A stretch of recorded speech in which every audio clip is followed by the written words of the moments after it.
warga kelas 2 atau di dalam kelas 2 ini atau siswa kelas 2 ini yang akan menentukan keyakinan kelasnya.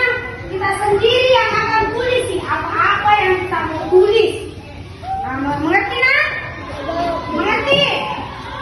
Nah, di sini ibu punya kertas, ibu bagikan satu persatu anak-anakku.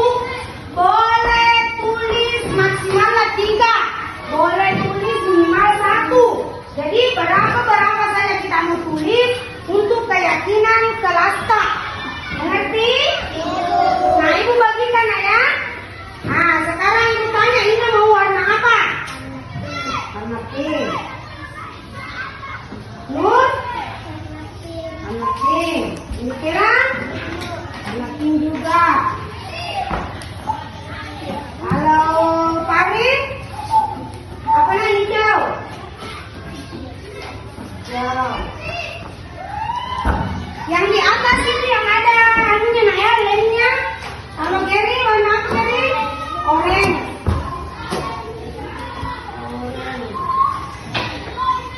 Kalau Adina? Oranye. Barat? Hijau. Akas? Oranye. Yang di atas itu yang ada lemnya. Krisna? Oranye. Kalau Alki? Oranye juga. Saki warna apa nak? Oranye. Kalau Ratna? Warna pink.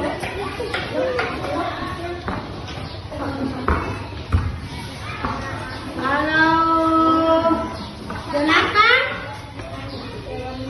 Warna hijau. Kita kuning.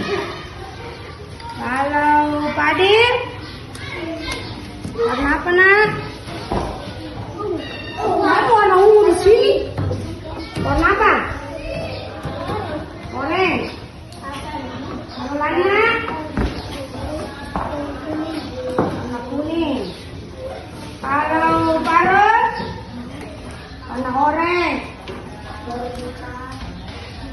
Nah, anakku coba silakan semua tulis apa-apa keyakinan kelas kita mau bikin di dalam kelas atau yang kita mau sepakati.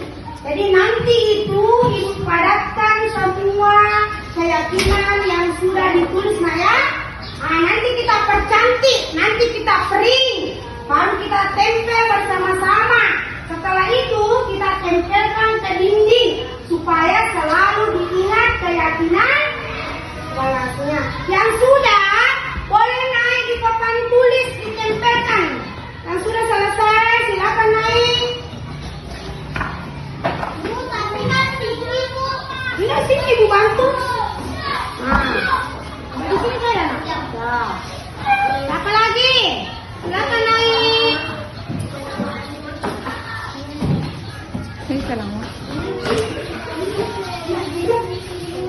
Ada lagi?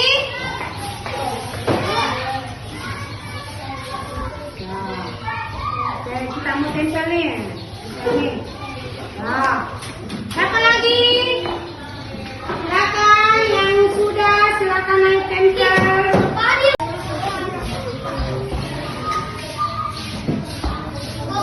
Ayo siapa lagi nak?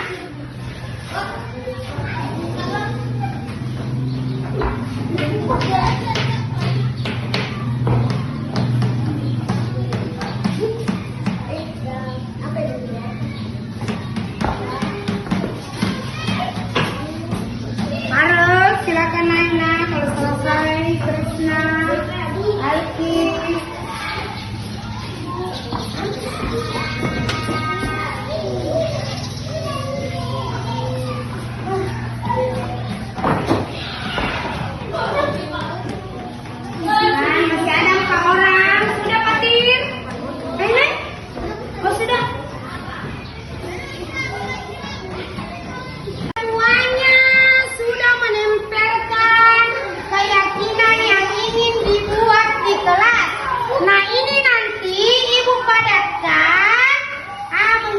kalimat positif, terus kita tempelkan ke karton manila, terus ditempelkan ke dinding supaya keyakinan kelasnya selalu diingat. Nah, sekarang coba kita mulai untuk menempel keyakinan kelas kita.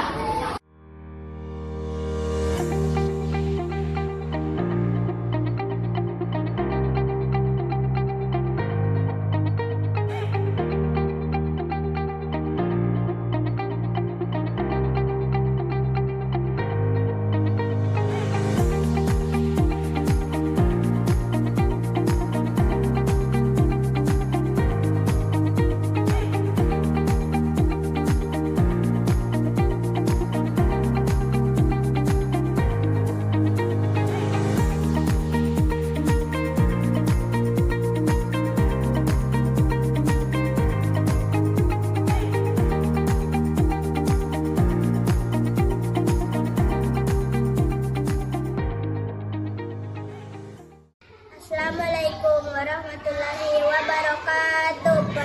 Perkenalkan, nama saya Putri Nur Asisa dari UPT SD Negeri 4 Lila. Perasaan saya setelah membuat keyakinan kelas, saya merasa sangat senang karena bisa mencurahkan pendapat saya, dan hal ini juga menarik buat saya karena kita bisa membuat keyakinan kelas kita sendiri. Terima kasih.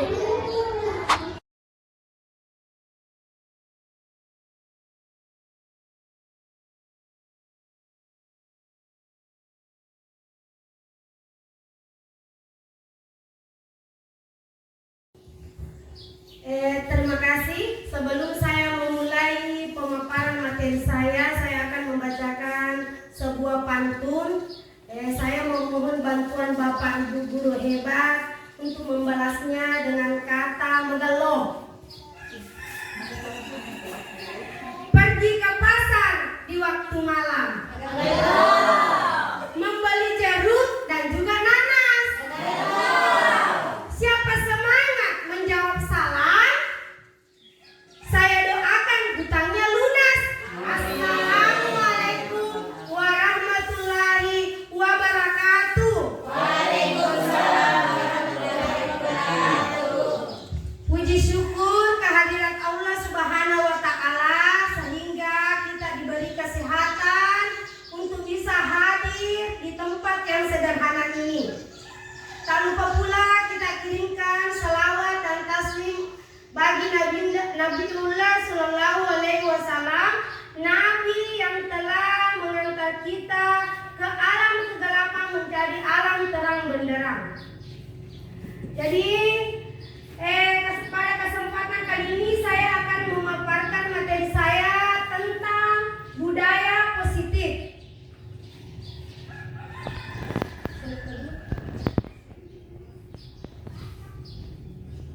Jadi adapun konsep utama budaya positif yaitu satu, disiplin positif dan nilai-nilai kebajikan universal. Yang kedua, teori motivasi.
ilusi bahwa kritik dan membuat orang merasa bersalah dapat menguatkan karakter.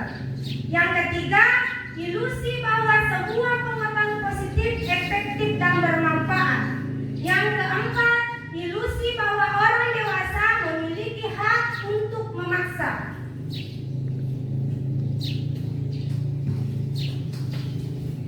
Perubahan paradigma stimulus respon teori kontrol. Siapa sesungguhnya yang memiliki kontrol?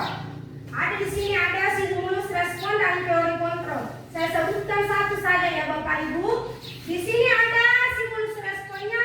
Kita mencoba mengubah orang agar berpandangan sama dengan kita. Jadi di sini kita maksudnya egota sendiri. Kita yang mau bagaimana itu orang kemauan tak. Jadi bukan dari diri orang itu sendiri, tapi dari kemauan kita. Nah, kalau di sini teori kontrol, kita berusaha memahami pandangan orang lain tentang dunianya, tentang keinginannya. Jadi kita tidak egois di sini teori kontrolnya ya. Kita mencari tahu apa sih yang diinginkan anak-anak. Jadi kita tidak memaksa di teori kontrol. Beda hanya dengan stimulus respon. Coba slide berikutnya. Di sini ada disiplin positif dan nilai-nilai kebajikan universal.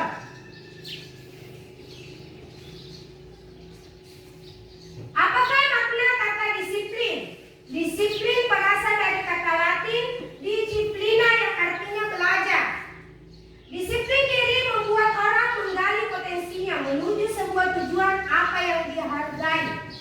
Makna kata disiplin telah berubah menjadi sesuatu yang dilakukan seseorang untuk mendapatkan kepatuhan. Kecenderungan menghubungkan disiplin dengan sebuah ketidaknyamanan bukan dengan apa yang kita hargai atau pencapaian suatu tujuan mulia. Disiplin positif. Disiplin positif adalah proses pembelajaran. Disiplin positif merupakan pendekatan mendidik anak untuk melakukan kontrol diri dan pembentukan kepercayaan diri. Disiplin berbeda sama sekali dengan hukuman. Meskipun disiplin sering diterapkan dengan menggunakan teknik hukuman. Yang kedua, teori motivasi, hukuman dan penghargaan restitusi.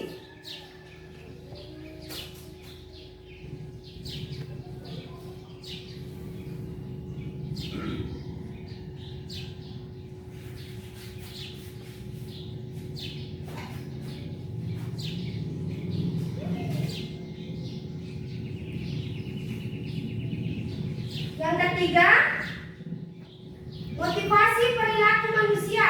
Yang pertama, untuk menghindari ketidaknyamanan atau hukuman. Jadi ada 3 motivasi perilaku manusia. Untuk menghindari ketidaknyamanan atau hukuman. Yang kedua, untuk mendapatkan imbalan atau penghargaan.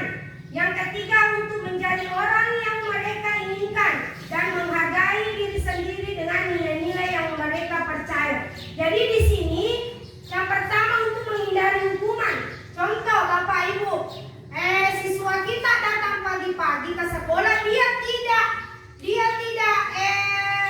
tergerak dari dirinya sendiri, tapi dia melakukan itu karena takut mendapatkan hukuman. Jadi bukan untuk dirinya. Dia tidak pikirkan maksudnya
kasih hukuman login lari 10 kali keliling lapangan. Jadi itu tidak diperbolehkan ya Bapak Ibu.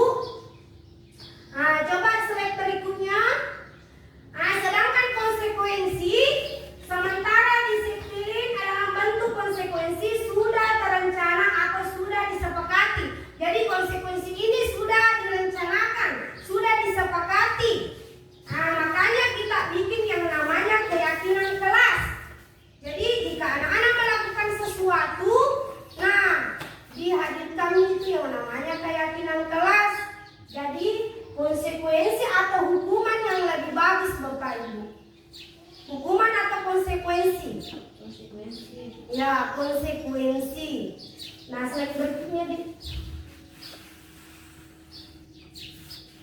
Nah, di sini ada sebuah pertanyaan atau kalimat, kita mau tentukan itu hukuman atau konsekuensi. Nah, di situ ada pertanyaan nomor 1, mencatat 100 kali di dalam buku kalimat. Saya tidak akan terlambat lagi karena terlambat ke sekolah. Nah, itu termasuk apa? Hukuman. Terus yang kedua, lari mengelilingi lapangan basket 2 kali karena terlambat hadir di sekolah. Termasuk hukuman atau konsekuensi? Hukuman. Terus yang ketiga, murid diminta untuk push up 15 kali karena tidak menggunakan masker ke sekolah. Hukuman. Terus menggantikan kertas tugas temannya yang telah dicoret-coret. Itu termasuk hukuman atau konsekuensi? Ya, konsekuensi. Betul sekali Bapak Ibu. Membersihkan tumpahan air di meja karena tersenggol pada saat belajar. Itu termasuk konsekuensi atau hukuman? Ya, konsekuensi. Murid disuruh untuk menggunakan sepatu seharian di sekolah karena tidak mengenakan sepatu hitam. Itu termasuk hukuman atau konsekuensi Bapak Ibu? Ya, hukuman. Lari mengelilingi lapangan basket 2 kali karena terlambat 10 menit untuk pelajaran PJOK. Termasuk hukuman atau konsekuensi?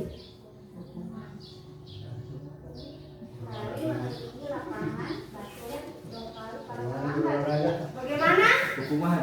Konsekuensi, karena itu lari kan pembelajaran olahraga, kecuali di situ Bapak Ibu bukan pembelajaran PJOK, itu termasuk hukuman. Tapi ini kan pembelajaran PJOK, jadi itu yang termasuk konsekuensi.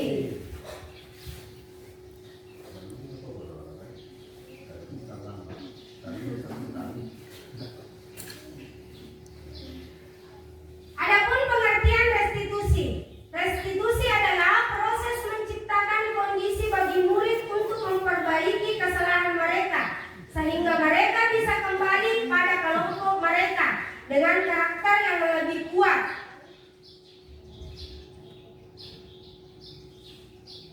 Ada 9 ciri-ciri restitusi. Yang pertama, bukan untuk menebus kesalahan, namun untuk belajar dari kesalahan. Yang kedua, memperbaiki hubungan. Yang ketiga, tawaran bukan paksaan. Yang keempat, restitusi menuntun untuk melihat ke dalam diri. Yang kelima, restitusi mencari kebutuhan dasar yang mendasari tindakan. Yang keenam, restitusi diri adalah cara yang paling baik. Yang ketujuh, restitusi fokus pada karakter bukan tindakan. Yang kedelapan, restitusi fokus pada solusi. Yang kesembilan, restitusi mengembalikan murid yang berbuat salah pada kelompoknya. Kata disiplin tambahan kata positif di belakangnya. Sesungguhnya sudah merupakan identitas sukses dan hukuman merupakan identitas gagal. Disiplin yang sudah bermakna positif terbagi 2 bagian, yaitu disiplin dalam bentuk konsekuensi dan disiplin dalam bentuk restitusi.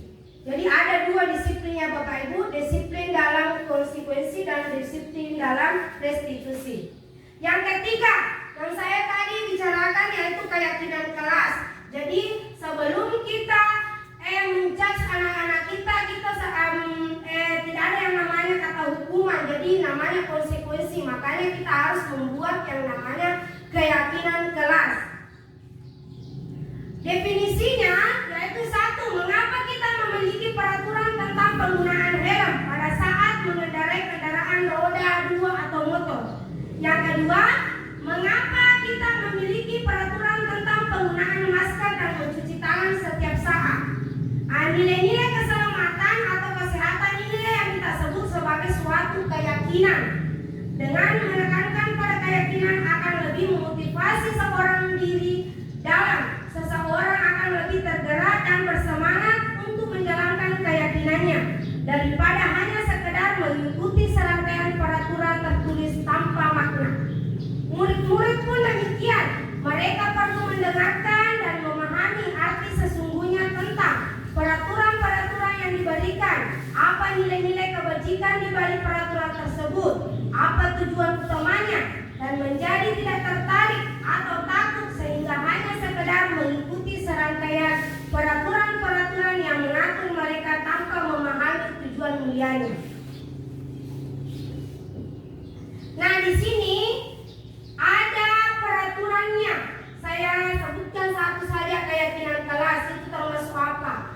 Peraturan tanggung jawab atau menghormati atau disiplinkan. Di sini peraturan yang pertama selalu kembalikan buku ke tempatnya. Keyakinan kelasnya itu termasuk tanggung jawab karena mengembalikan buku pada tempatnya. Jadi termasuk yang namanya tanggung jawab. Sedangkan yang kedua, dilarang mengganggu orang lain. Itu termasuk keyakinan kelas menghormati orang lain. Yang ketiga, hadir di sekolah 15 menit sebelum pembelajaran dimulai. Itu termasuk disiplin waktu. Yang keempat, dilarang melakukan kekerasan. Termasuk keyakinan kelas dalam keselamatan menghormati orang lain. Dilarang menggunakan narkoba. Termasuk keyakinan kelas kesehatan. Bergantian atau menunggu giliran. Keyakinan kelas termasuk dalam kesabaran. Gunakan masker. Termasuk keyakinan kelas dalam kesehatan, keselamatan, dan kepedulian. Jangan berlari di koridor kelas. Termasuk keyakinan kelas keamanan, keselamatan, dan kepedulian. Kebutuhan dasar manusia. Setiap tindakan peserta didik dilakukan untuk memenuhi kebutuhan dasar mereka. Jadi di sini ada 4 kebutuhan dasar manusia ya Bapak Ibu. Ada cinta kasih, ada penguasaan, ada kesenangan, dan ada kebebasan. Jadi 4 kebutuhan dasar manusia: cinta kasih, penguasaan, kesenangan, dan kebebasan. Nah, di sini coba dilihat Bapak Ibu. Di sini slide berikutnya ada cerita ibu guru bilang, aku tidak boleh bersenandung sewaktu mengerjakan tugas. Katanya, kelas harus tenang, tidak ada suara, padahal kan aku suka dan senang menyanyi. Kebutuhan apa kira-kira Bapak Ibu itu? Kata kuncinya di situ suka dan senang. Kira-kira apa di situ Bapak? Bapak Ibu guru hebat. Kata kuncinya di situ suka dan senang. Nah, jadi di situ kebutuhannya adalah kebutuhan kesenangan. Sedangkan yang nomor 2, ibu guru tidak menyapaku hari ini, padahal aku pakai jepit rambut baru. Di situ kata kuncinya guru tidak menyapaku. Nah, berarti kebutuhannya cinta dan kasih sayang.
membuat pencapaian yang berarti.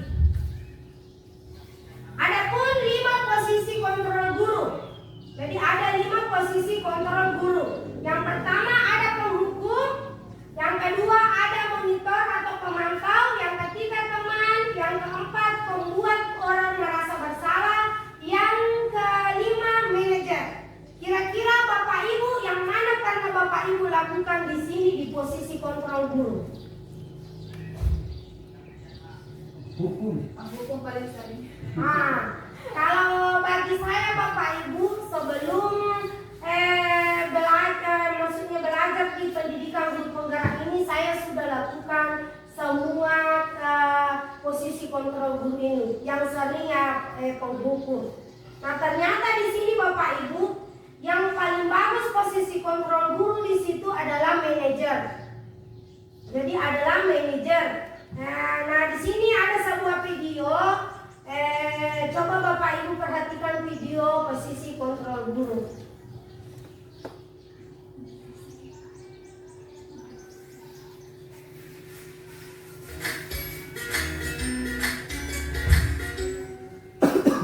Salam bahagia Ibu dan Bapak guru hebat. Dalam penerapan disiplin positif restitusi, salah satu program yang dikembangkan adalah 5 posisi kontrol. 5 posisi kontrol dalam restitusi adalah proses perjalanan seorang pendidik agar dapat mengenali dirinya. Pada video kali ini, kita akan membahas tentang 5 posisi kontrol yang dikembangkan oleh Diane Gosser dan contoh penerapannya.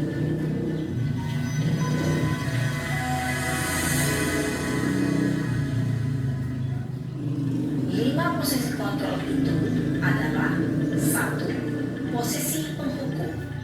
2. Posisi pembuat merasa bersalah. 3.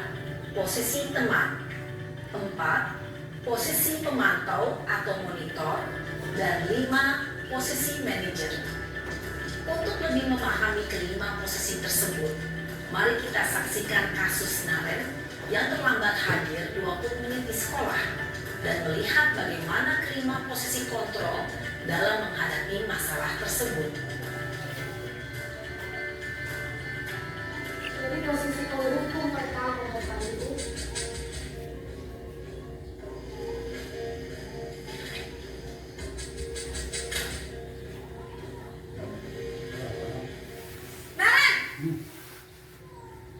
Sini kamu. Selamat pagi, Bu. Selalu terlambat. Kamu deh pasti terlambat. Maaf, Bu. Saya Apa? Apa coba? Alasan kamu apa lagi? Kapan sih kamu tidak terlambat? Malas sekali ya kamu jadi anak. saya Dasar pemalas. Gak kapok-kapok sih kamu. Sudah berapa kali terlambat? Sana, kamu keliling lapangan basket 2 kali. kenapa saya harus keliling lapangan basket, Bu? Kenapa? Kamu melawan ibu. Berani-beraninya jawab. Sudah terlambat, masih berani jawab pula. Sekarang, keliling lapangan basket 5 kali sekalian. Biar kapok. Cepat. Pergi sana ke lapangan basket. Posisi penghukum, ya.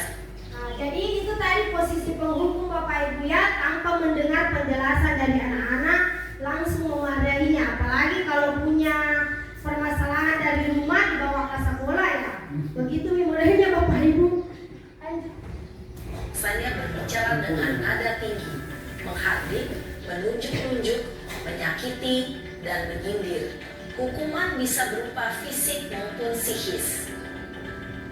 Ibu dan Bapak guru hebat, dampak yang terjadi pada murid ketika guru berada pada posisi penghukum adalah murid cenderung akan memberontak, bahkan menyimpan dendam.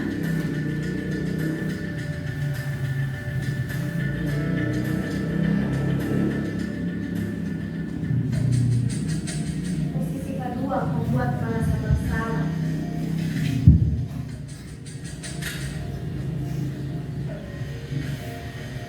Naren!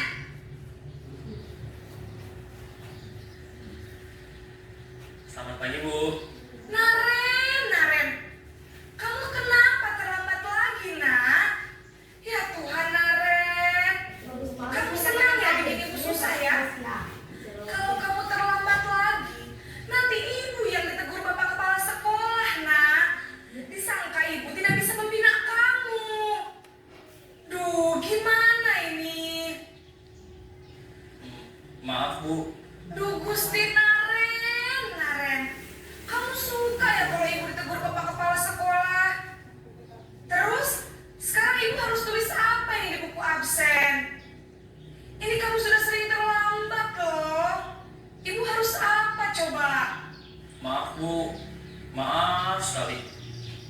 Ya sudah, lain kali jangan bikin ibu susah lagi ya nak ya.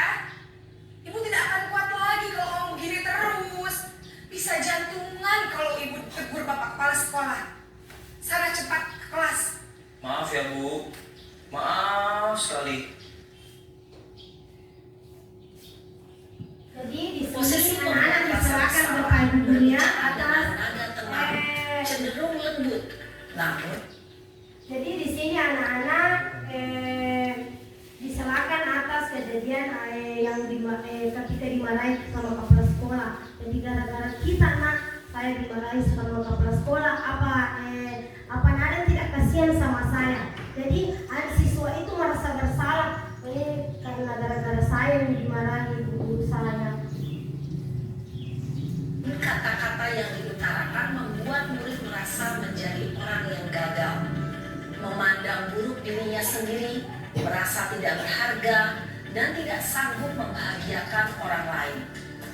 Ketika guru mengambil posisi pembuat rasa bersalah, murid akan menganggap dirinya yang bersalah dan ia akan menyimpan emosi negatif tersebut di dalam dirinya.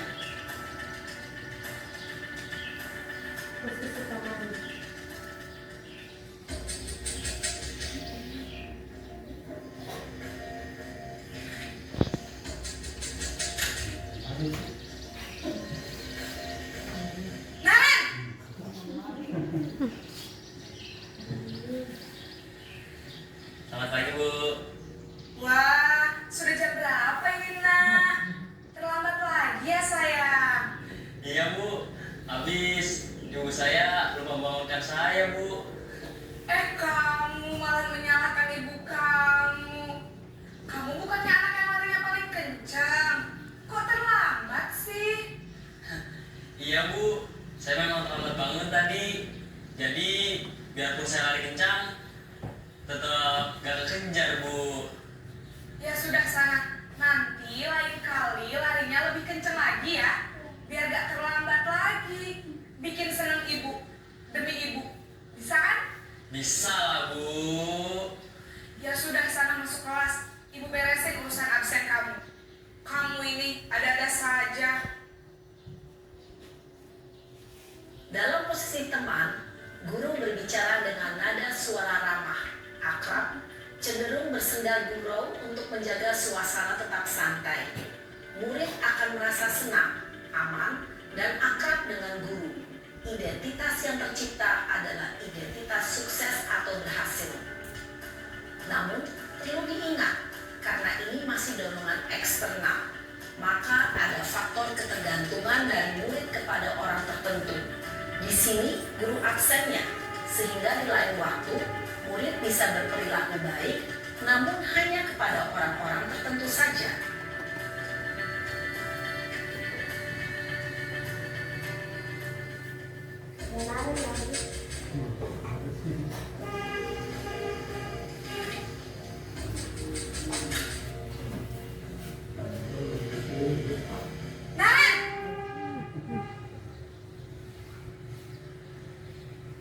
Selamat pagi Bu. Nah, apa peraturan sekolah kita tentang jam berapa kita harus masuk sekolah, nak? Kita harus di sekolah jam 7 Bu. Iya, betul. Sekarang sudah jam 7.20. Naren sudah tahu konsekuensinya jika terlambat hadir. Paham Bu. Saya harus tinggal kelas pas jam istirahat selama 20 menit. Iya, benar. Konsekuensinya demikian. Jadi nanti jam 9.30 pas istirahat, kamu harus tinggal di kelas, kerjakan tugas tambahan untuk ketertinggalan kamu, ya? Baik Bu.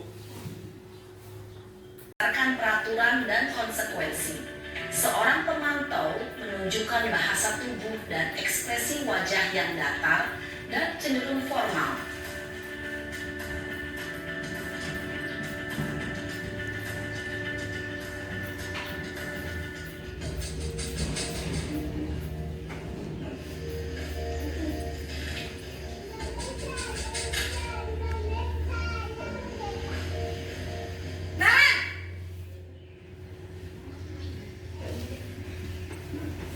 Selamat pagi Bu. Selamat pagi, Naren. Maaf Bu, Setelah masuknya jam 7, sekarang sudah jam 7.20. Jadi sekarang bagaimana ini, Naren? Maaf Bu, saya lupa setel alarm saya semalam. Baiklah, menurut kamu, keyakinan sekolah yang mana yang perlu kamu tingkatkan? Menghargai diri sendiri dan orang lain mungkin ya Bu. Setuju. Jadi, apakah Naren meyakini prinsip saling menghormati tersebut? Iya Bu, saya meyakininya. Apakah Naren bersedia memperbaiki masalah keterlambatan ini? Bersedia Bu. Bagaimana kamu akan perbaiki masalah keterlambatan ini? Saya akan coba untuk tidak lupa menyetel alarm saya Bu. Baik, kalau Naren lupa menyetel alarm di rumah, ada orang yang kira-kira bisa bantu mengingatkan tidak? Ada Bu, kakak saya, Kak Emma. Ada lagi selain Kak Emma? Selain Kak Emma, ada ibu saya. Baik, jadi yang mengingatkan Naren adalah Kak Emma dan ibu kamu ya. Kira-kira akan mulai setel alarm kapan nih, Naren? Setelah pulang sekolah, akan segera saya lakukan. Baik, jadi Naren akan setel alarm untuk bangun besok pagi dan akan diingatkan oleh kakak dan ibunda Naren ya. Ada lagi yang mungkin perlu dilakukan, Naren? Agar tidak terlambat bangun lagi. Tidak ada Bu. Baik, Naren. Terima kasih untuk kerjasama kamu. Sekarang kamu perlu kembali ke kelas untuk belajar. Baik Bu, terima kasih. Posisi manajer adalah posisi kontrol yang disarankan untuk membimbing murid memiliki sikap disiplin yang positif, yaitu murid yang mandiri, bertanggung jawab, dan dapat memecahkan masalah. Tujuan dari posisi ini adalah agar murid dapat berefleksi atas tindakannya. Guru akan dengan tulus memberikan pertanyaan-pertanyaan bermakna, sehingga membuat murid dapat belajar dari kesalahannya dan mencari sebuah solusi untuk menyelesaikannya. Ibu dan bapak guru hebat, setelah mengamati adegan kelima posisi kontrol tadi, kira-kira posisi mana yang paling ideal? Posisi mana yang dapat menunjang motivasi intrinsik murid? Ya, tentu posisi manajer. Posisi ini memang posisi ideal yang ingin dituju setiap pendidik. Pada posisi inilah, guru dapat menerapkan disiplin positif yang berpihak pada murid, yang memerdekakan murid. Perjalanan seorang. Jadi kita sudah menyaksikan video posisi kontrol guru Bapak Ilyas. Ada tadi 5. Jadi posisi yang tepat dilakukan di sekolah adalah posisi manajer. Nah, sekarang sebelumnya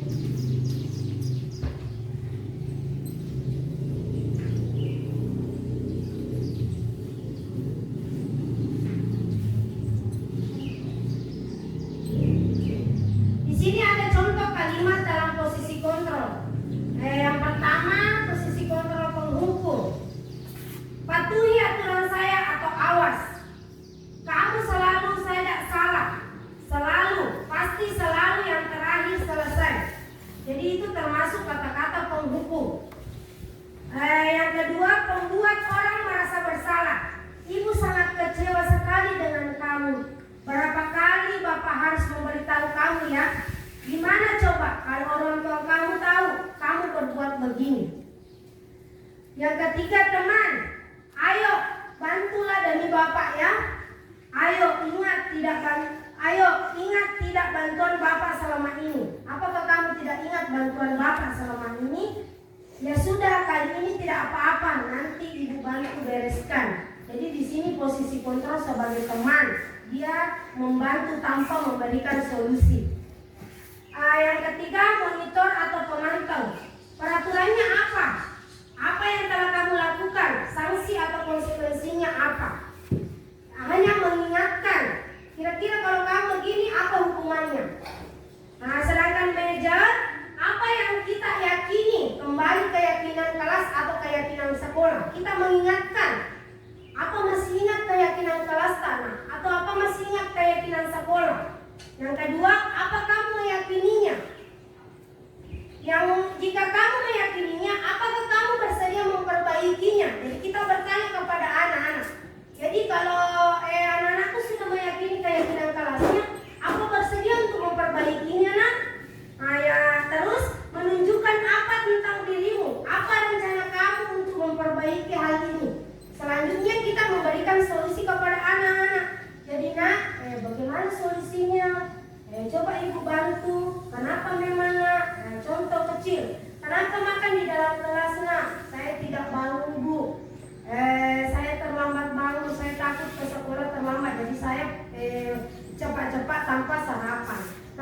kita bisa kasih ke anak-anak.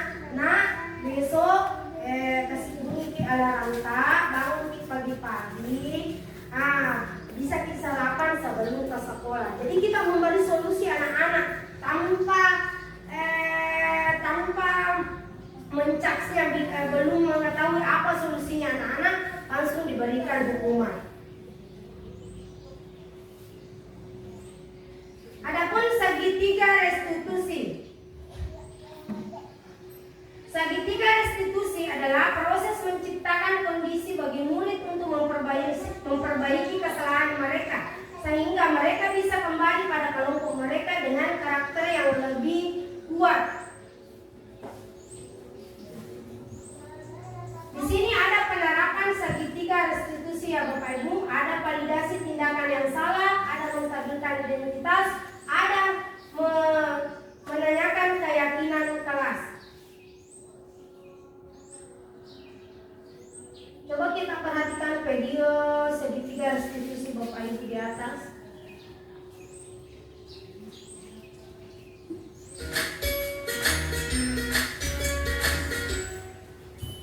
Salam dan bahagia Ibu dan Bapak guru hebat. Pada video kali ini kita akan membahas tentang salah satu program disiplin positif yang diterapkan di lingkungan sekolah yang dikenal dengan nama restitusi.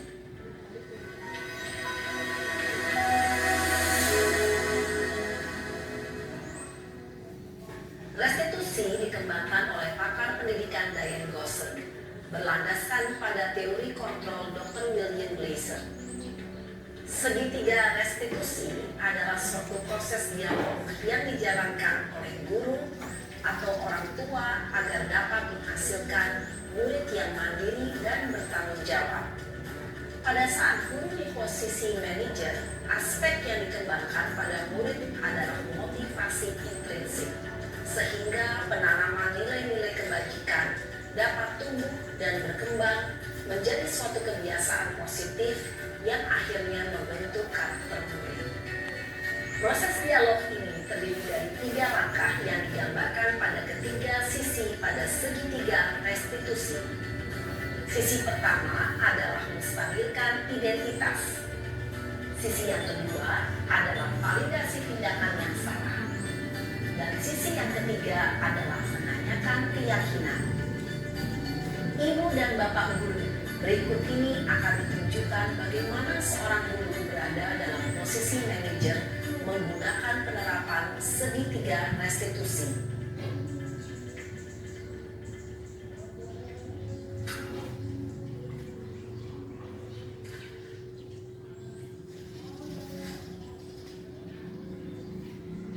Siang Sarah.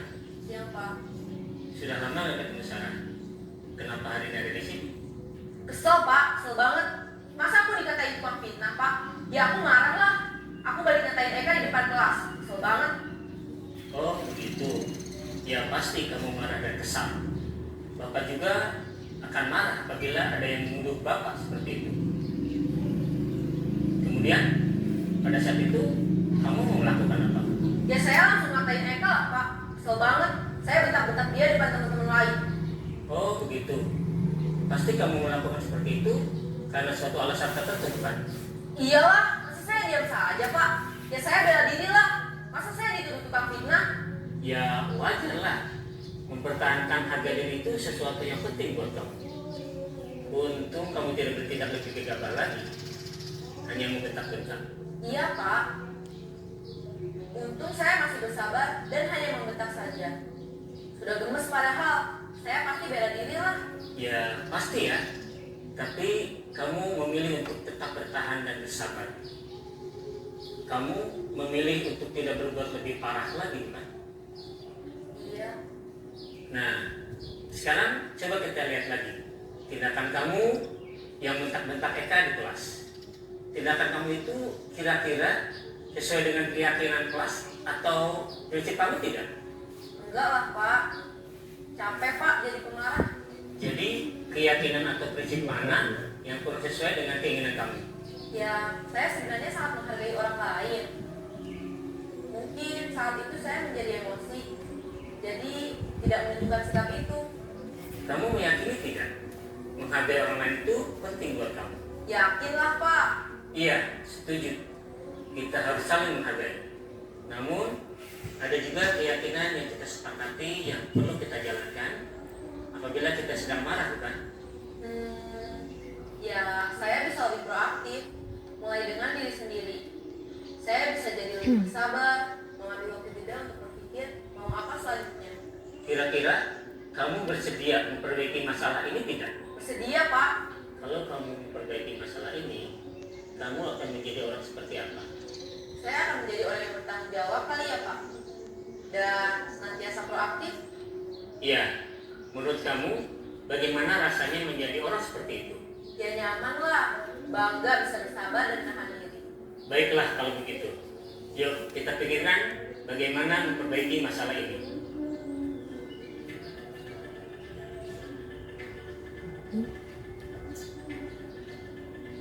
Ibu dan Bapak guru hebat. Baru saja kita menyaksikan contoh bagaimana seorang guru berada dalam posisi manajer menggunakan penerapan segitiga restitusi. Mari kita bahas satu persatu. Pada sisi pertama, menstabilkan identitas berdasarkan pada prinsip bahwa membuat kesalahan adalah bagian dari proses pembelajaran. Sisi pertama dari segitiga ini berperan menggeser identitas murid dari identitas gagal ke identitas sukses. Murid yang sedang bertingkah laku yang tidak pantas atau menarik diri saat itu sedang mengalami identitas gagal. Bila kita mengkritiknya, maka posisinya tidak akan berubah. Kita bisa mengajukan pernyataan-pernyataan ini. 1. Membuat kesalahan sesuatu yang wajar. 2. Manusia tidak ada yang sempurna. 3. Kita bisa memperbaiki masalah ini. 4. Saya tidak menanyakan kesalahannya. Saya lebih fokus bagaimana memperbaiki masalah ini. 5. Apakah saat ini kamu tengah menjadi orang yang baik untuk dirimu sendiri?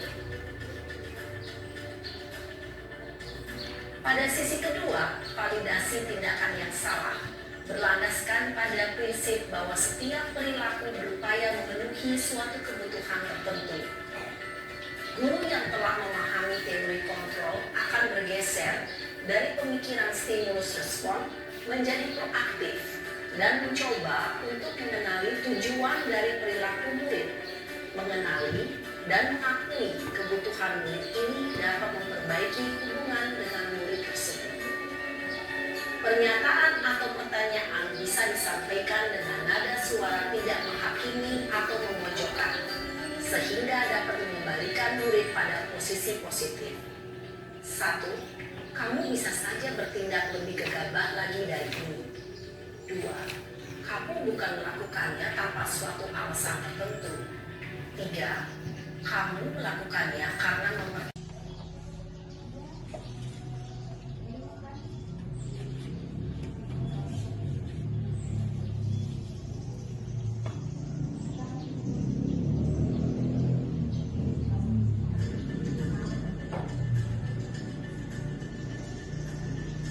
dalam menerapkan segitiga restitusi perlu diperhatikan beberapa hal. 1. Perilaku yang salah perlu dikaitkan dengan nilai-nilai atau keyakinan-keyakinan yang telah disepakati atau dituju. 2. Kesediaan orang yang melakukan kesalahan untuk memperbaiki masalah. 3. Pemecahan masalah sebisa mungkin relevan atau memiliki hubungan dengan masalah yang ada. 4. Usaha. Perlu adanya suatu usaha perbaikan dari pihak yang berbuat kesalahan. 5. Waktu. Perlu didedikasikan waktu dari pihak yang berbuat kesalahan. Tanyakan kapan akan mulai diberlakukan usaha untuk memperbaiki masalah. Dengan memahami struktur penerapan segitiga restitusi, diharapkan guru dapat menerapkan posisinya sebagai manajer dengan mengajukan pertanyaan-pertanyaan bermakna yang dapat membuat murid menjadi lebih percaya diri, bertanggung jawab, dan mandiri. Ibu bapak guru perlu tidaknya mengikuti ketiga tahapan dalam segitiga restitusi bergantung pada ringan beratnya suatu permasalahan. Misalnya, bila permasalahan tersebut ringan, maka tidak perlu dijalankan secara berurutan. Bahkan bisa semudah menanyakan apa keyakinan yang kita sepakati. Dengan menjalankan segitiga restitusi, dengan mengajukan pertanyaan-pertanyaan bermakna, diharapkan boleh menjadi lebih kuat secara pribadi, dapat membuka wawasan diri agar dapat menyelesaikan permasalahannya sendiri, semakin percaya diri, mandiri, dan merdeka. Salam dan bahagia, Ibu Bapak Guru hebat.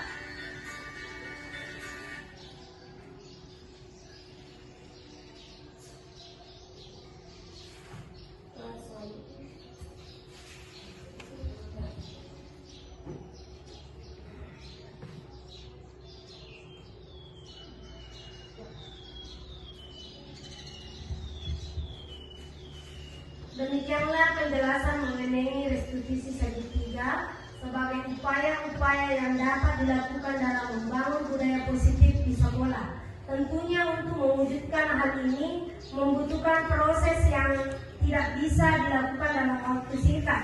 Selain itu, proses ini juga membutuhkan keterlibatan semua pemangku kepentingan di sekolah. Jadi mungkin dari pemaparan materi saya sudah cukup Bapak Ibu Guru hebat. Sebelum saya menutup, saya memohon maaf jika ada salah kata dalam pemaparan materi saya pada kesempatan ini, karena tidak ada orang yang sempurna di dunia melainkan Allah Subhanahu wa Ta'ala. Cukup sekian. Assalamualaikum warahmatullahi wabarakatuh. Waalaikumsalam warahmatullahi wabarakatuh.